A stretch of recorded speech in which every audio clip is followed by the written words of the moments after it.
everyone! For today's recipe or video, gagawa tayo ng cupcakes made by ready mixture. For this time, hindi ako gagawa ng from scratch. So, gawa tayo ng ready-made mixture by this one. I'm using this one. Hindi ko na lang sabihin yung pangalan. Andyan yung instructions sa likod. So, napakadali ang gagawin ko ngayon for the young boy na guest namin sa bahay ngayon. Mag-sleep over sila with his dog. Yan. So, meron din siyang dalang aso. So, ayan, ito lang kasimple. Ganito lang kasimple. Kailangan lang natin ng water, egg, oil. Ayan. Pati cream cheese natin ngayon is ready-made na rin. Ayan, ready mixture na talaga, ready to eat. Ayan. So guys, let's get started. So, eto na yung mga ingredients natin. Okay, first yung eggs natin. Ayan, 3 eggs. Let's break the egg yolk muna. Ayan, so napakadali ngayon guys. Sana ganito lahat ng mga order sa akin. Pero ngayon lang to. And next, i-beat lang natin yung egg. Ayan, beat lang natin siya. Napakadali. Kung nagra-rush kayo, like for example, meron kayong guest at wala kayong maisip. So, ganito lang kasimple. Bili lang kayo ng mga ready mixture at gawin ninyo. At meron din yung mga steps sa likod. Next is our oil. Ayan. Okay, so next, the water. Ayan, so ganun kasimple ang methods or yung anong tawag doon, yung methods ng paggawa nito, yung instruction niya. So, i-mix lang all together the wet ingredients. Ayan, kung nakita ninyong nabit na ninyo, then isunod na natin ang ating tawag doon, yung ating dry ingredients. So, ito na siya. Okay, so andun na sa, kasi guys, sa itong ready mixture na ito is meron na siya yung rainbow chips sa loob niya. So, ayan, nandun na yung rainbow chips. So, alam nyo na, mga bata, gustong-gusto nila yung mga colorful.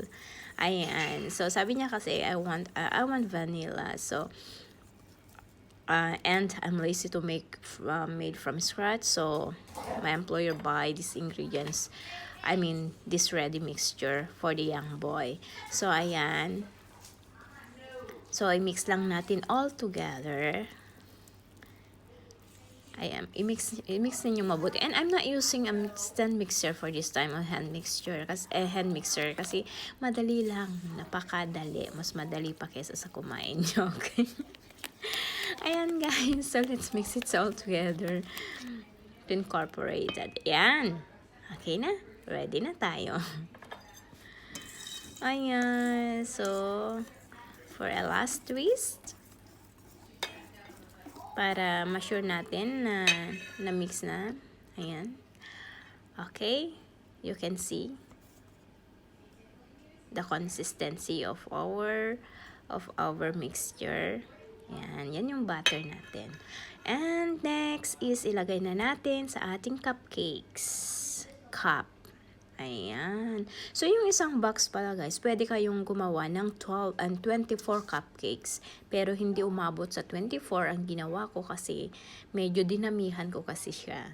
Dinamihan ko yung paglagay ng ating butter sa cupcakes natin. Yung cupcake, anong tawag dyan? Cupcakes, nasabi ko kanina pero kalimutan ko na. So, ayun guys. Sorry. So, ayan. Lagay lang natin dyan.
And guys, preheat our oven to 180 degrees and bake for 25 to 30 minutes depende sa inyong oven kung gaano kalaki. Okay?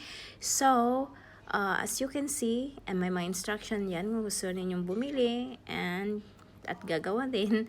Ayan. So, meron din silang rainbow chip na ready-made. So, ayan guys. Ganyan kadali ang ginawa natin ngayon sa pag-bake ng ating cupcake. And ta-da! Thank you so much again for watching. I hope na nandyan lang kayo palagi na sumusuporta sa aking mga videos.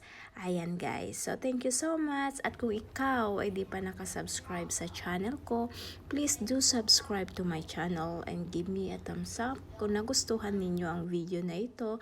And please do a comment, share, and don't forget our tiny bell button, I should say, para ma-notify ka sa mga susunod ko pang mga uploads. So, thank you so much, guys. And see you again next time. Bye for now. Bye.